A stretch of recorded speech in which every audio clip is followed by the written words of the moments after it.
Good morning. It is Saturday morning, and we are ready here to go live on Facebook. This is Brunansky's vlog. Thank you so much for watching. We are going to get into this here in 1 second. We have got a couple news stories. Well, we've got at least one news story that dropped. We've got an album review here, just a real quick, non-spoilery one. We've got 2 movie reviews, and then we're going to take a look at Friday's box office as well. So give us 1 second. We're going to go ahead and get this thing started. We'll give everybody a second to hop in. And then once everybody is in, we will get this thing rocking and rolling. So give me 1 second. Excuse me. And then we will get this week's Facebook Live session started for y'all. All right, so here we go. Good morning, good morning, good morning. It is Saturday morning. This is Brunansky's vlog. Good morning. It's Monday morning. Hey, what's up, everybody? It's Jeremy Brunansky with Brunansky's vlog. I've got my iced tea. I've got my iced tea. I've got my iced tea here. I've got the box office report from this weekend. Let's go ahead and take a look at one news story then that dropped this morning. We are live right now. We are going to cover Friday's box office. So for this weekend's box office, on these Facebook Live sessions, we do like to cover the weekend box office. So what does that mean? That means that this is pretty impressive, as you'll hear in a minute. And I'm not going to give any spoilers, so don't worry. In theory, that film should have done gangbusters. This movie is so much fun. I think the rewatchability factor is super high. Wow, this was actually a fun time. I'm on board. Sign me up. Game over.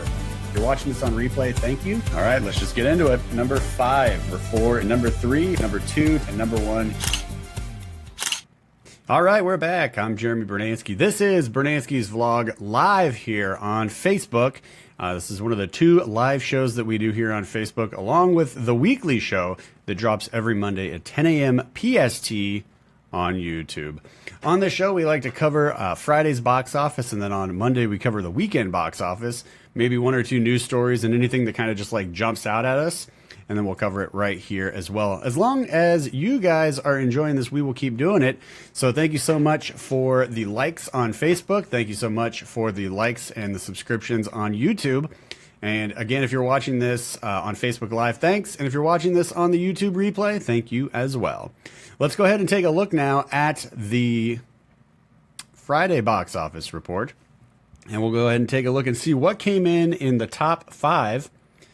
And then we'll take a look and see if there's anything that stands out in the top 10. So for the top 5, we go from number 5 to number 1. And we take a look and see what everybody was watching this past 24 hours. All right, here we go. In the top 5, we have, coming in at number 5 is Hostels at 1,665,000. Number 4, The Greatest Showman at 2,260,000. Jumanji, Welcome to the Jungle at 2,875,000. Maze Runner, The Death Cure at 3,010,000. And Winchester at 3,605,000. So Winchester just creeping into the top the top 1 spot in the top 5 by just a little under $600,000. So great job to Winchester. I did not see that one this week. The 2 movies that we'll be talking about here a little bit later, and then the full reviews will be on Monday, are going to be Hostels and Maze Runner, The Death Cure. So stay tuned for those.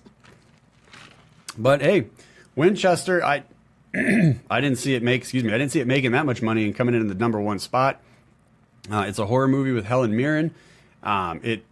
It looks kind of like what Crimson Peak was to me. Like, it looks like one of those movies that is supposed to be a horror movie, but it's going to be a little bit different than that. I could be wrong. Like I said, I haven't seen it. I haven't read any reviews for it yet. My interest level is like that big for this film. But if you guys saw it, if you liked it, go ahead and throw your comments below and let us know what you thought about it. I'm curious as to how many people walked into Winchester because they saw that Helen Mirren was in it, thinking that it was going to be like some type of Oscar-worthy performance, and then were suddenly surprised when they found out it was a horror movie with her. But, you know, maybe they walked in with the right expectation. Who knows? Maze Runner, The Death Cure, Jumanji, The Greatest Showman. These are all 3 fun movies. They're entertaining flicks. They don't require a lot of brain power. They're just fun, entertaining movies, right? And everybody enjoys that. Hostels, very powerful film. Really enjoyed it. We'll get into that a little bit later. So I'm very happy to see that made it into the top 5 for Friday's box office. let's go ahead and take a look now and just see if there's anything that stands out on the top 10. Coming in, let's see, in the top 10, we also have The Post, 12 Strong, Den of Thieves, The Shape of Water, and 3 Billboards. So I'm really happy to see Shape of Water is in the top 10, as well as The Post and 12 Strong. Den of Thieves is actually a surprisingly good film. If you saw my review for that, you know that I enjoyed it, even though it does kind of carry on a little bit too long. If you haven't seen it yet, I'll go ahead and throw a card up right here on the YouTube replay, and you can go ahead and check out just that review for Den of Thieves. And then that will take you right to the movie review playlist. And you can check out my reviews for Jumanji, The Greatest Showman, The Post, 12 Strong, The Shape of Water, 3 Billboards, as well as Den of Thieves. So most of the films, in fact, the only film I haven't seen and reviewed in the top 10 is Winchester. And Monday, you'll get the full reviews for Hostels and Maze Runner, so stay tuned for those. But as far as the top 10 goes, it looks like it's a nice combination of, like, excluding Winchester. It looks like it's a nice combination of, like, entertaining films / Oscar-worthy films. Because I really am surprised that Hostels isn't getting more love. But, yeah, I mean, outside of Winchester, the top 10 is just a nice balance of Oscar-worthy films meets fun, entertaining action popcorn flicks. So that's pretty cool. So everyone's kind of like getting a little bit of something there. So nice to see that. In the news, we did have one interesting article pop up this morning that I was like, oh, that's pretty cool. And if you're like an adult contemporary music listener, if you follow classical music at all, I'm sure you've heard that. Even if you don't, you've probably heard his name. And that's Andrea Bocelli. He is getting a biopic, and that is going to be directed by Michael Radford. He's going to be directing a biopic of Andrea Bocelli, and I think this could be a home run, inspiring film. I mean, he was 12 years old when he was in a soccer accident, and it blinded him, and so he's been blind for most of his entire life, and he's world renowned as one of the best tenors for classical music. He sold over, what did I see here? It was over 80 million records sold worldwide. And he's been releasing albums, studio albums, since 1994. So this guy has been around for a long time. I like him. I've got friends that like him, family that likes his music, everything like that. So I'm not surprised that they're making a biopic of this guy's life, because it could be a real like triumph over adversity inspirational film. For a guy who lost his eyesight at 12 and then from there went to become one of the most popular and beloved tenors for classical music that the world has seen. So, and I think he's the highest selling, as far as records go, tenor for classical music as well. So pretty inspiring story. Looking forward to seeing more from that. If you're a fan of Andrea Bocelli, I'm sure you'll be looking forward to this film as well. With a biopic, if you saw the Johnny Cash film, if you saw the Ray Charles film, you know that they always include their music. So we can even look forward to some of his probably more famous and beloved tunes, and maybe even like 1 or 2 new songs as well by the time the film comes out. We'll have to wait and see, but I think that's pretty cool. So I will go ahead and throw this article in the comments section below if you're watching this on Facebook Live right now. This article came to us from The Hollywood Reporter, so give me 1 second so I can copy and paste this down here. And you can go ahead and check it out and get excited about an Andrea Bocelli biopic. All right, next up there's an interesting thing that happened with the internet in regards to who's getting excited and who's being a bit of a sourpuss as far as Marvel's new Black Panther movie goes.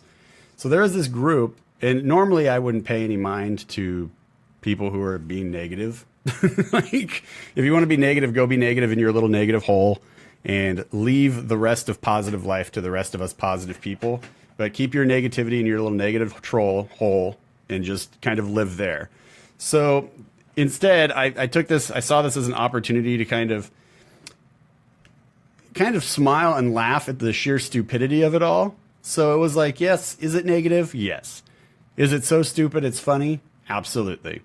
So these little negative trolls in their little negative troll holes decided that they were going to create a Facebook page to try and generate enough DC fans, so the DCEU, right, like Wonder Woman, Superman, the Justice League, They wanted to get all of these fans together to intentionally score on Rotten Tomatoes the Black Panther movie rotten. First of all, why would you put it on the internet anyway? Because once it's on the internet, people are going to find it, right? Like you can't keep that like we're trying to build this giant database of people that are going to like poo-poo on the Black Panther movie, and you didn't expect that news to get out to like the people who are normal, like you and I watching this. And if you're one of these negative trolls in this little negative troll hole and you're watching this, shame on you. Shame on you. So they go ahead and they try and do this, and then the internet does this wonderful thing where it course corrects. And Screen Rant posted an article, and I'll copy and paste this in the comments below for you guys as well. Excuse me. If you're watching this on Facebook Live, if you're watching this on the YouTube replay, it'll just be in the description box. So just go ahead and expand that. But previously we talked about the guy who raised enough money, and more than enough money, to take a bunch of kids to go see Black Panther. And I think that's awesome. And so, again, the internet decides, okay, we got all of these little negative trolls in their little negative troll hole. So we're going to course correct, and we're going to start sharing some positivity, which you know we're about on this channel. So this is great. So Screen Rant posted this article. I'm just going to read a little clip from it. It's the GoFundMe page, came from a website page called Comic Book Debate. The site editors are Shiraz and Zayan Farouk, and they freely admit to being DC super fans, but believe the ideals of diversity and community are far bigger than a preference for any one particular comic book company or film series. So what are they doing? Why are they being so positive about it? Well, they decided to start as well. They got a GoFundMe going on here, and they're also raising money to take more kids in the community to go see Black Panther. So you have these little negative trolls in their little negative troll hole, and they're trying to poo-poo on a movie they haven't even seen just because that's their lifestyle. It's a very sad lifestyle, but that's their lifestyle. So okay for them. Stay in your little hole, troll. And then we have this group that comes around that are like, look, we are DC super fans, but people still need to get out and see this movie because it's going to be fantastic.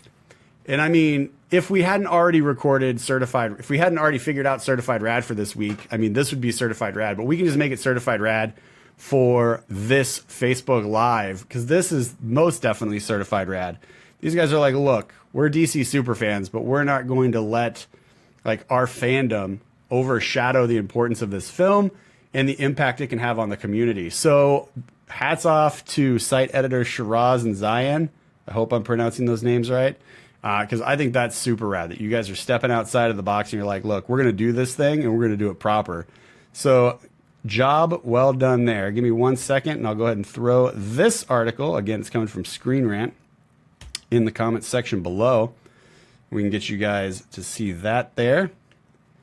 And then we're going to go ahead and just take a quick second and give you some non-spoiler reviews for Hostel and Maze Runner.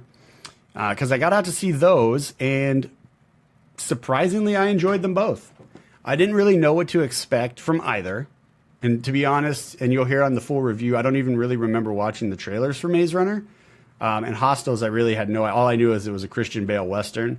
And at some point, Ben Foster shows up, and I was like, I'm in. I'm sold. So I went to see Hostels, loved it. Absolutely loved it. This movie is so good. I am honestly, like when I walked out of the theater, I was like, that was a really good movie. And then I had to think about it and kind of think about the themes, because I was like, is this just about Christian Bale? And it's not. It's about him, his character, and Rosamund Pike's character, and like the journey they go on, which is brutal and dark and violent and and powerful. Like the evolution they go through from beginning to end. Wow. Just a great, great film. If you like what this is going to make it into my top, I'm assuming I've got to sit down and actually write out my top 5 for Westerns and do a list there. I might put that up on the YouTube channel. I don't know. We'll have to wait and see. But this movie was so good. I completely was blown away when I walked out of the theater. I was like, I just can't get over how much I enjoyed that film. The message in it is about letting go of hate and forgiveness. Oh my goodness. I did not expect that from this film. I just walked in going, all right, let's see what this Western is going to be about. Is this going to be like 3:10 to Yuma or something like that? Nope, nothing like that. Incredible film. If you have any inclination at all, even the smallest amount about hostels, check it out. Worth it on the big screen. Next up, Maze Runner: The Death Cure. I don't know anything about this franchise. I have no idea. I didn't see the first two. In fact, I didn't even know going into, like, when I was looking at the roster, I was like, I can either see Maze Runner or I can see Winchester. And I was like, well, I don't really have any interest in seeing a Helen Mirren horror flick, so Maze Runner it is. So I went to go see Maze Runner. I haven't seen the first two. I wasn't even, like, familiar with this franchise, right? Walked in, sat down, had my iced tea. Movie starts. First opening scene has me hooked, and then from there, we're off and running. My big complaint with this film is it's over 2 hours, and holy moly, this movie feels like every minute of over 2 hours. But interestingly, it keeps, like, excitement going. So you're watching it and you're like, is this movie ever going to end? But then, like, something happens and you're like, oh, I'm back. Here we go. We're in this moment again. So, like, it has this weird fun balance of, like, when is this movie going to be over versus, oh, never mind. We're here. We're back. So I enjoyed it. I might check out the first two. If they're anything like this third one, I might enjoy them because I enjoyed this third one. So I'm recommending a viewing for this one as well. Check it out for Matinee. For the full review to get more details, again, those are going to be dropping Monday right here on Brunansky's vlog on YouTube. And then we'll be back here on Facebook for Facebook Live after Monday's episode. But definitely worth it.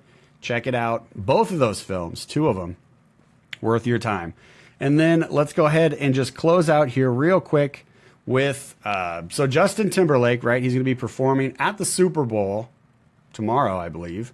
And today's Saturday, tomorrow's Sunday. Yep, tomorrow. And he released his new album right before the Super Bowl. Why not, right? That's great marketing. You got a new album, then you promote those songs on one of the most watched shows of the year, the Super Bowl, when you have everyone's undivided attention for halftime. Pretty smart marketing ploy by him and his team. So high five to you guys for coming up with that. But listen to the album yesterday. I was getting the studio set up to do the movie reviews, get everything recorded. So while I was getting everything set up and moving the lights and the camera and everything, like, I was like, all right, I'm going to take a listen to this thing. Let's find out what he's up to. And I got through the album and I was like, okay, so that was the album. Like, there's a couple songs on it. I think Sauce will probably be a single if it's not already. I don't know. I listen to music on my phone. I don't really turn on the radio ever. So if I want to know, like, what's happening, I usually have to pull up Billboard and be like, what's in the top 100? But like, there's a couple songs on it. The one that he does with Alicia Keys is pretty good. So there's like 3 songs I heard that are what I would consider single worthy for the radio. But like, otherwise I was like, this is a very experimental album for him. And it kind of took me back to, I'm a big John Mayer fan. Have been since his first album was released back, I think, in early 2000. So he came out with an album called Born and Raised, John Mayer did, in 2012. And that was very, like, you could tell that John Mayer's trying to find a new sound. He's trying to, like, break away from his early stuff and what we heard from, like, pop and everything like that on the radio. He's trying to get this more mature sound, but he didn't quite know yet what that sound would be. So we got to go on a musical journey with John Mayer from 2012 to 2017.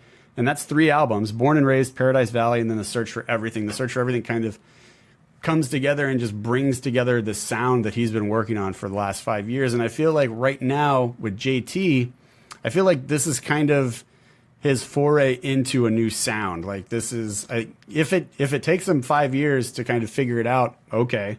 I think he's had a long career in music that we can give him some time to figure out this new sound that he wants to develop. But this was definitely, I was listening to this and I was like, I can definitely see he's going in a different direction. And I don't know if he's going to continue to explore that to give us something like brand new that we haven't heard before from him, or if this is just going to be like something that he did and then he's going to go back to his old style. But there's a lot of really good little nuggets throughout in each of the songs. Like, there's little bits where I was like, that's a really sick guitar riff, or I really like the rhythm and the beats and how everything is like dancing around and playing together with the rhythm section. Like, it was really cool. But then, like, other parts of the songs, I'm like, I don't know what's going on. Like, where is he going with this? Like, it's such an abrupt change. And hey, look, experimental music, Pink Floyd's one of my favorite bands, so experimental music does not freak me out.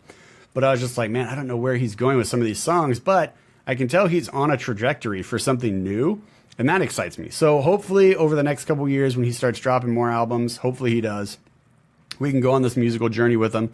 If you're a fan of JT, there's some classic JT stuff in this, you know, with his higher counter tenor falsetto, if you will. It all kind of works for the most part, but again, like I said, it's pretty experimental, and it really feels like he's trying to find a new, more mature sound now that he's getting older and everything else. So we'll have to wait and see, but check it out. Just don't expect club bangers, right? This is not like for me personally, this was not like an album where I was like, let me just roll the windows down and blast this bad boy so all of the people in every car around me for miles can hear this. I was just like, this is different, but that part was really cool. So check it out, JT's new album. I think it's called Man of the Woods or Man in the Woods or something. He's wearing a jacket and he's out in the wilderness. That's the cover. I don't know what's going on, but check it out. It's a decent album. Like I said, there's some jewels in it that are like, ooh, that was pretty dope.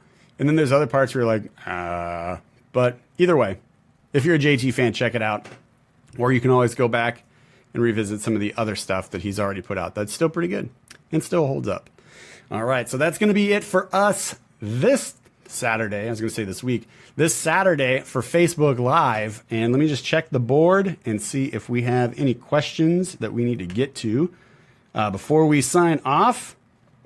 It does not look like it, so we are in the clear to sign off and let you guys get back to your Saturday. Thank you guys so much for joining me today on Facebook Live. Thank you so much if you're watching this on the YouTube replay. If you're watching this and you enjoyed it, go ahead and give me that thumbs up, because the thumbs up helps people who like movie-related shows find this movie-related show on Facebook and YouTube. Also, if you're watching this on the YouTube replay, thank you. If you're new, go ahead and click that subscribe button. And then when you do that, also go ahead and click the little bell. Bing! That way you get the notifications as soon as new content drops. All right, everybody, I'm going to get out of here. Thank you again so much. Hope you guys enjoy your Saturday.